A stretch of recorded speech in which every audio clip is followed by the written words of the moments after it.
Salam, sahabat motivasi iman yang dikasihi Kristus. Selamat pagi dan salam sejahtera. Sahabat ODB, pembacaan Alkitab hari ini terambil dari Mazmur, pasal yang ke-32, ayat 1 sampai dengan ayat yang ke-5, dan Matius pasal yang ke-7, ayat yang pertama sampai dengan ayat yang ke-5. Kebahagiaan orang yang diampuni dosanya. Dari Daud, nyanyian pengajaran. Berbahagialah orang yang diampuni pelanggarannya, yang dosanya ditutupi. Berbahagialah manusia yang kesalahannya tidak diperhitungkan Tuhan, dan yang tidak berjiwa penipu. Selama aku berdiam diri, tulang-tulangku menjadi lesu, karena aku mengeluh sepanjang hari. Sebab siang malam tanganmu menekan aku dengan berat. Sumsumku menjadi kering, seperti oleh teriknya musim panas.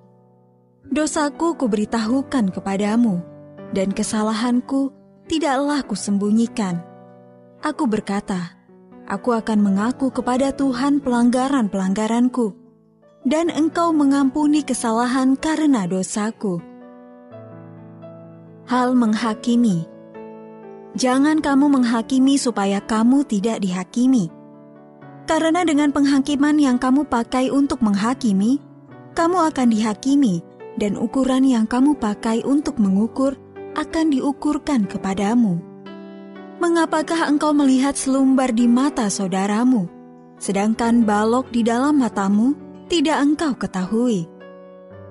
Bagaimanakah engkau dapat berkata kepada saudaramu, biarlah aku mengeluarkan selumbar itu dari matamu, padahal ada balok di dalam matamu? Hai orang munafik, keluarkanlah dahulu balok dari matamu, maka engkau akan melihat dengan jelas untuk mengeluarkan selumbar itu dari mata saudaramu. Ayat Mas renungan hari ini terambil dari Mazmur pasal yang ke-32, ayat yang ke-5. Aku berkata, aku akan mengaku kepada Tuhan pelanggaran-pelanggaranku, dan Engkau mengampuni kesalahan karena dosaku. Judul renungan kali ini, Hancur dari Dalam, ditulis oleh Cindy Hess Casper. Sahabat ODB, ketika saya masih remaja, ibu saya sempat melukis sebuah mural pada dinding ruang tamu rumah kami, dan lukisan itu bertahan selama beberapa tahun. Gambarnya menunjukkan pemandangan kuil Yunani kuno yang sudah runtuh, lengkap dengan tiang-tiang penyangga berwarna putih yang ambruk di sekitarnya, air mancur yang tumbang, dan patung yang rusak. Saat saya memandangi gambar bangunan ala Yunani yang pernah menjulang indah dan megah tersebut, saya berusaha membayangkan apa yang kira-kira menyebabkan semua kehancuran itu. Saya penasaran, terutama ketika saya mulai mempelajari tragedi dari suatu peradaban yang pernah jaya dan berkembang pesat, tetapi yang kemudian rusak dan hancur dari dalam. Kerusakan yang diakibatkan dosa dan kejahatan yang kita lihat di dalam dunia hari ini memang sangat menggelisahkan. Kita cenderung menjelaskan bahwa semua itu terjadi karena penolakan manusia dan bangsa-bangsa terhadap Allah. Namun, tidakkah seharusnya kita melihat ke dalam diri kita sendiri juga? Kitab suci memperingatkan kita tentang bahaya menjadi seorang munafik apabila kita mendesak orang lain bertobat dari dosa-dosa mereka tanpa kita sendiri melihat kebobrokan hati kita sendiri. Matius pasal yang ke-7, ayat yang pertama sampai dengan ayat yang ke-5.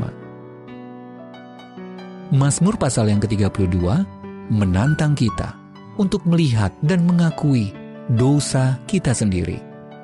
Ketika kita mengenali dan mengakui dosa-dosa dalam diri, barulah kita dapat mengalami kebebasan dari rasa bersalah dan sukacita dari pertobatan yang sejati.